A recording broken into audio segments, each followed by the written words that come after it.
Good morning, friends of the channel. You said it today. Well done. So we're in Catania at Laura's house, who has asked her sister to stand in for her for this wonderful programme because, obviously, being pregnant, she couldn't be here in person. However, the whole project has been approved and tailored especially for her. The magic paint project, which will go in her bedroom, has been designed to fit in with everything else because we've created a beautiful boiserie in very relaxing, calm tones. And we've even changed the fabrics in this house, choosing this amazing material, which I think is embroidered on a linen base. Yes, you can confirm. You're the fabric expert. Confirmed. Perfect. So what have we done? We've extended the surface of the window, which was a bit short, and with a short curtain, it would have rather cut off the view. By using this curtain, we've created a much softer diffusion of light, and what's more, it makes the wall look longer. We didn't want to stop there. Today, we're showing you something a little more special, because we often see you trying to match either wallpaper, curtains, or certain pieces you already have at home with furniture that never quite fits perfectly. So what we've done is we've taken from the same collection a wallpaper that actually matches the fabric perfectly, and we're going to apply it to the surface, not on the top because I want to sand that down and bring out the wood, but on the sides, which are lovely. So even if the structure might seem a bit more classic with very soft tones, today's work will be quite significant, all done by hand. We'll also give you several options for how to do it. And what about this? We'll place it on the inside, so wallpaper as well. Fabrics. Paint and wallpaper. Let's get started.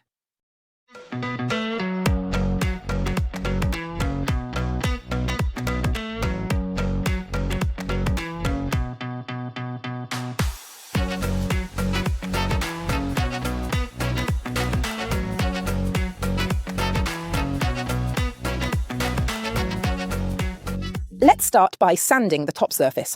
To start, many people ask me, why do you sand? You always say you shouldn't sand. We only sand because we like to bring out the raw wood. Otherwise, of course, it's not necessary. Even on this piece of furniture, as always, Aber has done a good job.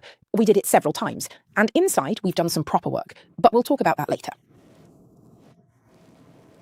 Sander. I've got my orbital sander. Make sure you use a sander, but do some research on the right sandpapers for your sander, because not all sandpapers are suitable. I start with a 120 grit, not with a 40, 60 or 80 grit paper, as those would scratch too much. And what's more, I haven't got solid wood here, I've got chipboard covered with a film. So please, be careful with the sandpapers you use. I connect my sander, which obviously vacuums the dust, to the hoover, so I don't make a single bit of dust. You've already got the sponges with rounded edges, so they fit perfectly in here. What a luxury. Go on. I've set it to 5. See? And it sticks on like this.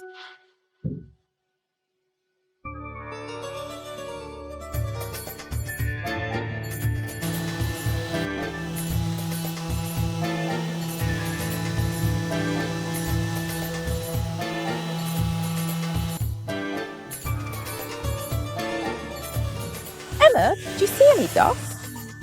No, not a trace. Go on.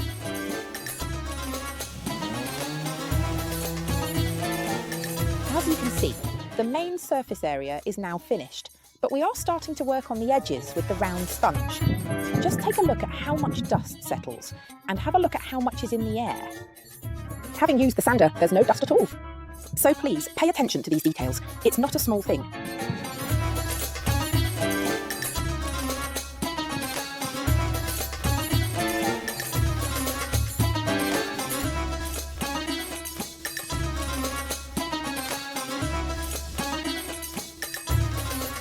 I've made myself nice and comfortable because it's essential to always work comfortably.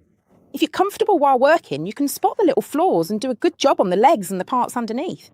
But if you always have to twist yourself about to reach every part of the furniture, you're bound to make a few mistakes. As you can see, there are loads of jars in front of me here. These will be the perfect mix for the exterior. This one will be our colour for the inside. We want to give it a bit more of a contemporary feel, so inside we use a lively wallpaper and a slightly darker, deeper colour. What am I doing now? I'm creating a colour by mixing dark sand and vintage. I want to give this shade a bit more darkness, if you can say that. Always remember that cans, whether they've just been opened or have been opened before, must always be mixed really well. Only by stirring thoroughly, the components become perfectly blended, and we're good to go. I put a bit of dark sand in my bowl, quite a bit, because it needs to be enough for 2 coats over the whole piece of furniture.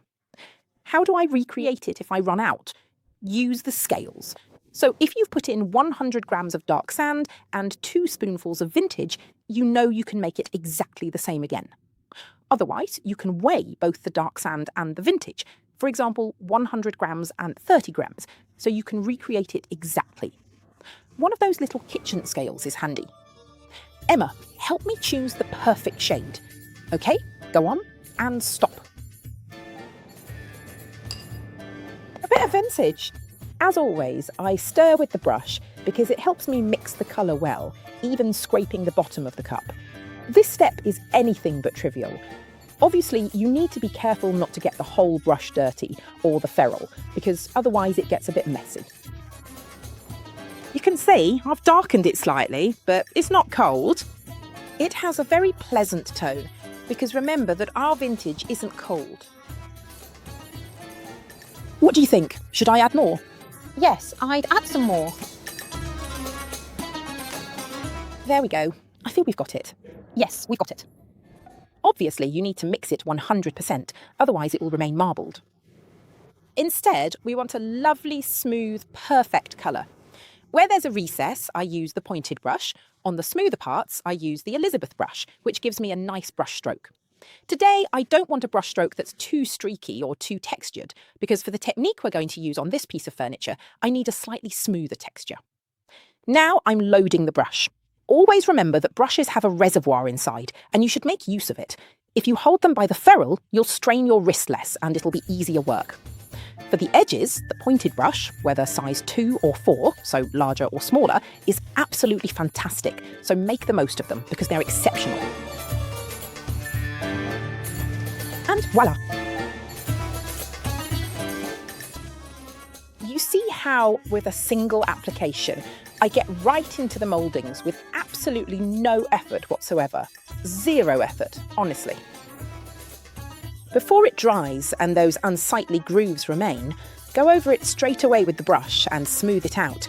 Otherwise, you won't be able to get rid of those grooves later. Here as well, load up the brush, smooth the bristles, keep the paint in the centre at the core, and then apply the paint, smoothing as you go. Here I don't need to use a criss-cross brush stroke because obviously I've got a nice smooth fluid surface and I don't come across any obstacles. One smooth velvety brush stroke like this is all I need. This makes all the difference. This is a good, pleasing application. Don't think that painting with a brush means you shouldn't see the brush stroke. That's not the case. A beautiful brush stroke is something to be proud of. It's a quality. Always remember that. People think the brush shouldn't be visible, but that's not necessarily true. A beautiful, fluid brush stroke, a lovely, precise brush stroke is something to be proud of. Just look. When you look at a piece of furniture that's been handmade and you see a beautiful, careful brush stroke, it's truly wonderful. So take my advice, the right brush will completely transform your restyling. Now I'll carry on with my colour over the whole exterior of the cabinet. Of course, I'll apply 2 coats to finish everything off.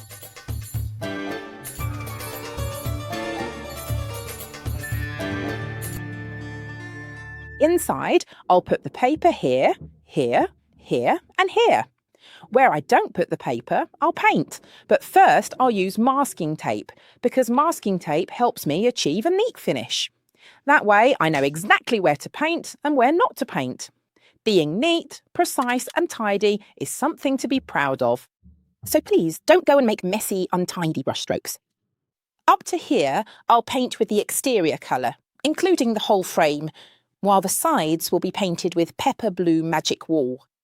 Why are we using wall paint and not magic paint inside the cabinet? And just to clarify on why they have 2 different names, magic paint is a chalk-based paint with loads of other brilliant components, designed to adhere really well to all surfaces, and especially for the exterior of furniture. You can use it on tiles, kitchens, doors, tables, anything you like really. It has a super adhesive base and needs to be sealed properly. It lasts for many years. You'll have time to get bored of your kitchen, and you'll only need to repaint it if you fancy a change. Wall paint, on the other hand, has a resin base and is designed for painting walls. And you might ask me that why are you putting it inside the cupboard then? For two reasons. Firstly, the parts I'm about to paint now don't get any wear and tear because they're inside the cupboard. It already contains protection and it's scented. Inside cupboards, it's often essential to use this type of paint because it also gets rid of any smells that might come from old furniture. So with one coat, I've already solved a big problem, and with two coats, I'll have a completely coloured and protected surface. So brush, I use an Architecto brush because it works well in the corners and still gives me a nice smooth surface. I'm using the large can, simply because I have some left over, but do make sure to buy the 125ml can for painting inside cupboards, as that's more than enough. Look at how good the coverage is. We're going to paint the entire inside, except for the areas where we'll be putting up wallpaper later.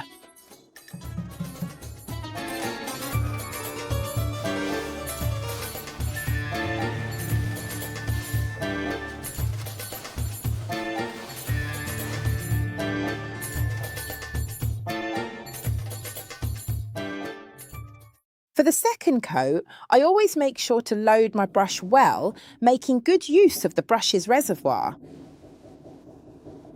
I always drain the outer bristles and carry on. Remember that this method is important because it will prevent the bristles of the brush from getting damaged, so you'll have a nicer brush that lasts much longer. Press firmly, go deep, and cover everything. Holding the brush by the ferrule makes it much easier to use and control. This way, you'll put in less effort and get better coverage.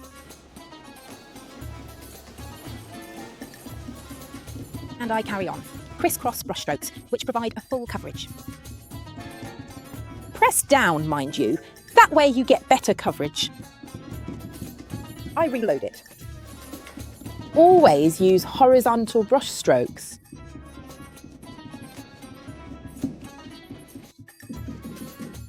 There we go. And I smooth it out.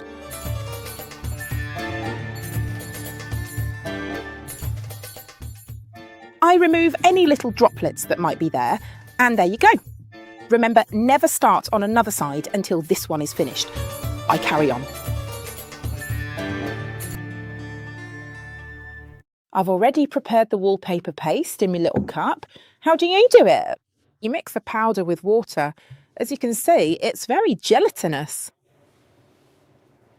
And now I start spreading it onto the surface. This glue is specially made for sticking all sorts of different wallpapers. So heavier wallpapers, non-woven wallpapers, paper wallpapers. I'm used to spreading it over the surface, and the result is truly flawless.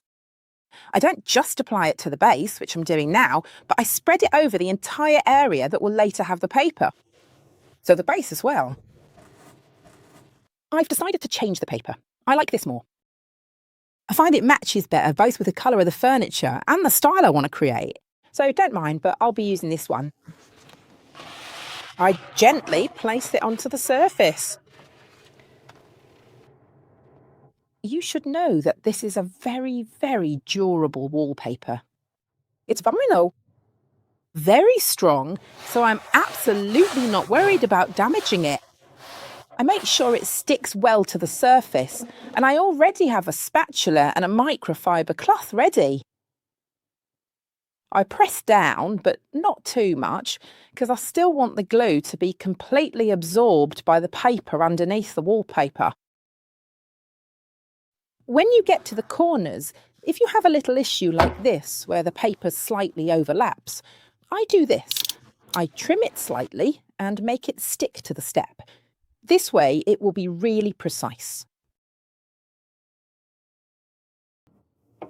Here too. It adheres good, and here too. Voila. So let's smooth out any air bubbles that have formed, but be sure not to apply too much pressure because the paper needs to fully absorb the glue, and this process might take a bit longer to complete. The important thing is to get rid of the air bubbles so it can stick 100%. And there you have it.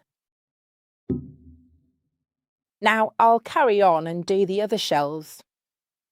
If you want to clean up any drips of glue, do it with a damp cloth. Don't worry, because this glue is designed not to stain, so you can remove any excess, even, for example, on the sides where there's paint. Like this. Our piece of furniture is colourful, has 2 coats, and is perfectly finished inside as well. We did a brilliant job by doing the inside first. Beautiful. And now we're going to recreate the real technique that will be the star of this piece of furniture. Here in front of us, we have some photocopies. And we also have several alternatives for transferring this design onto the surface. What have you got in your hand? A piece of chalk. Yes. And graphite. A piece of graphite lead. Yes, basically a pencil without the wooden part. What can you do if you don't have the paper we're about to use? You can turn over the sheet of paper and then proceed to colour in the entire surface area using the dark graphite pencil lead. Maybe even by rubbing it. Or in this case, since it's a bit darker, you can use a piece of white chalk instead. Or if you have a white surface, opt for a piece of coloured chalk instead. Then, by turning the sheet over and positioning it, you go over all the drawing with a pencil or a pen, and our drawing will be reported on the surface. Of course, that's not the end of it. You'll need to go over it again and paint, and we'll see how to do that in a bit. Today, we're not using this method, but something else. This is a sheet of graphite paper. Don't mix it with carbon paper. Carbon paper stains a bit more because it crumbles, so if you're working on very light-coloured furniture, you might end up with carbon everywhere. Graphite paper might cost a little more, but it's much cleaner, much more precise, and doesn't stain like carbon paper does. It's a pre-coloured sheet done with graphite. Brilliant. So now we already have these 2 drawings, which, as you can see, are different, but they also fit together perfectly. So what do? Let's take one away for a moment. Let's put our sheet down.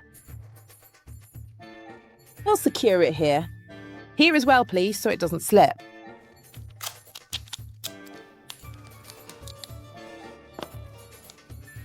And now, let's take our photocopied image and carefully place it directly on top of the surface, just like this. Centering the drawing as we want. Let's move it up a bit, because here we need to reach the edge. Let's secure our sheet as well. Let's secure it here too, so it doesn't move. Now let's take a pen and start from one side and finish on the other. If you can, don't jump from one part of the drawing to another, but try to be continuous, also pressing down and checking that you're going everywhere at the right time, in the right place. Just like this. I'm following the drawing.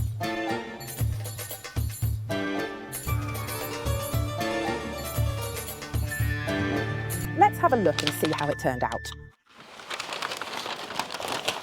Perfect, we've already outlined the drawing, so we can then start painting it by hand. Perfect.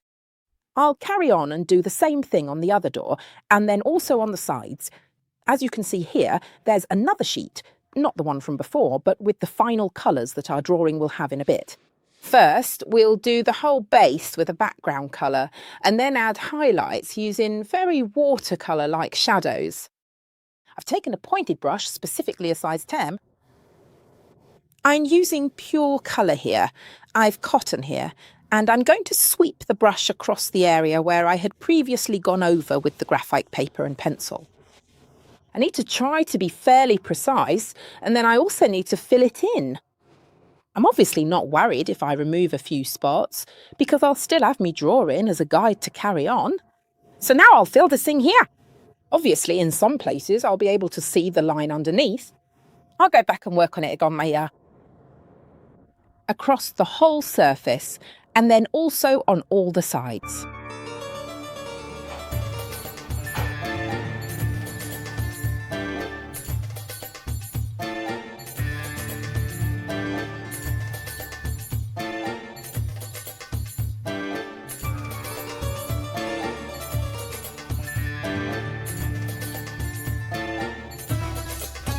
What am I doing? I'm taking a bit of background colour, heavily diluted with water, and I'm doing the first shadows. Why? Because I want to get close to achieving an effect like this. So I'll work with the background tone that I've diluted a lot. You can see it here. I've put a teaspoon of the base colour and added 3 pipettes of this water. In this way, I've obtained this very, very liquid colour. And now I'm going to create the first shadows. How? By copying the drawing. It's really easy. You need to get close to the original texture, to the texture of the drawing, but I assure you, it's easy. Don't be afraid to give it a go. And above all, be careful because it changes as it dries. So please, do some tests.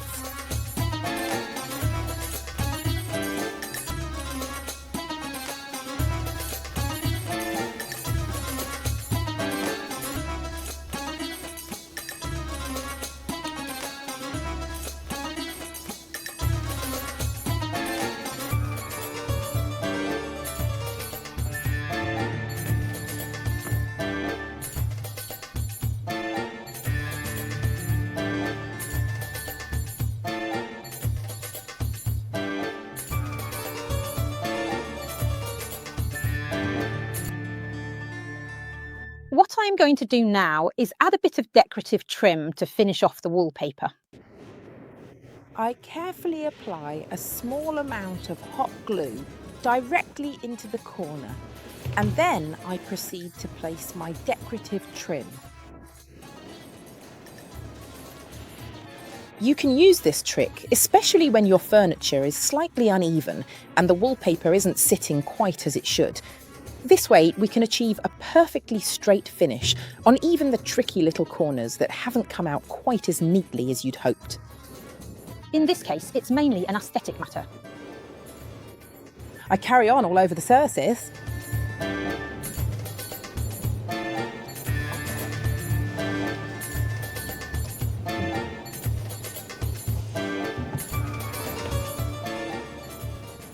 It's turned out really well. Very much so. Everyone who comes by us says it looks like designer wallpaper. Modern. Let's protect the top surface with Marron Glacé. For 2 reasons.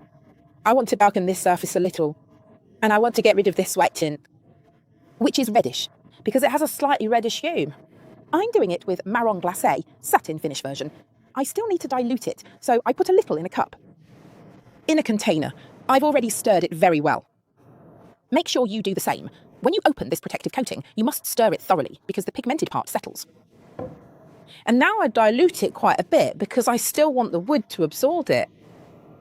It will still remain very tinted and protected, but if it's slightly more liquid, the wood absorbs it better. Just check the fluidity like this. I'll add another drop, little by little. I always stir with the brush, so I do it properly, even at the bottom of the can. I do it with the Elizabeth brush, so the application stays beautifully velvety, and it's perfect. Just look at how it drips. A liquid cream. It's essential, always remember, to follow the grain of the wood. So, like this. It's crucial, especially with Marron Glacé, to apply it very thinly. Don't let the colour build up. Remember, it's a protective coating, but a tinted one. So if you leave any build up, you'll see streaks and unsightly brush marks. So please, make sure you don't let it accumulate. Now I've applied it, and now of course I'm helping both the absorption and the fluidity in this way. You can see it becomes perfect because in the meantime the wood is also absorbing it. With the brush, I help the wood to absorb it, I help the shades and pigments to blend well on the surface, and it becomes perfect. I do the same here, and I carry on until I finish. The last bit, and then I'll touch everything up.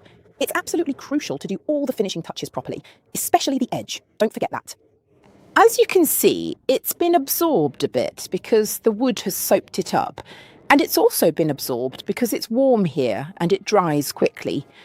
So I go over it again with a nice velvety brush stroke, making sure there aren't any ugly brush marks against the grain, so that everything is absorbed properly, especially since I've chosen the satin finish, and I don't want any unsightly brush streaks. The most important tip I can give you is not to force the drying of Marron Glacé with a hairdryer.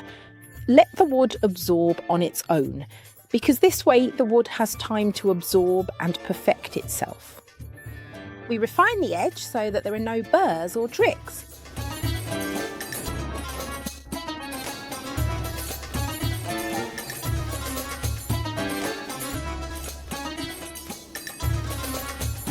On this side too. We bring the brushstroke back horizontally, following the wood underneath. Umbrella! Beautiful, perfect, protected. If I wanted to darken it a bit more, I can absolutely apply a second coat of Marron Glacé. I can also mix the Marron Glacé with the regular protective coating. So a question you ask me very often is, Elisa, can I mix the glossy protective coating with the Satin Marron Glacé one? You can make all the mix you like. Obviously, if you use the regular protective coating, it will lighten the colour because the pigments are diluted. I often tell you, yes, perhaps dilute it with the clear protective coating and not with water, because this way it will be even more protective and lighter. So this is a great alternative. You can also apply a coat of Marron Glacé to slightly stain and tone. And then, if you want to further enhance the protection, apply a second coat of regular protective coating. So all these mixes are compatible. Always remember that Marron Glacé is simply a tinted protective coating. I'll carry on.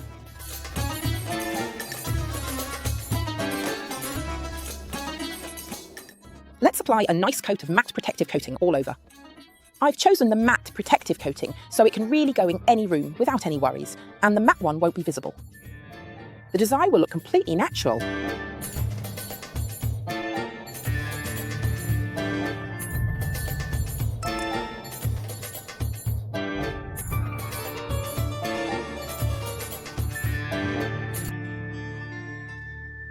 I think Laura will be absolutely delighted. I think so too. She'll like it. It'll look good in her room. Of course, its tone is slightly bolder compared to the rest of the restyling we've done, but it'll stand out even more. There are soft tones. I'm also really pleased that it's similar to the curtain, but not exactly the same, because they should complement each other, not copy one another. After all, the curtain is one thing, and this is another. Listen, now we're going to put up a lovely carousel of photos, because I think this technique will inspire her, and above all, they'll give it a go, because it's really very easy. We've only worked with light tones, as you can see. It's not a proper painting, but it's really very easy to recreate. What do we need to remember now? Where will we see the whole episode featuring this beautiful piece of furniture? They'll be able to watch it on Sunday late morning on Glacé, or catch the repeat, again on Glacé, much later in the evening during the week. Yes. Or on glacete.it whenever and however they like, streaming. Without registration, so you have no excuses.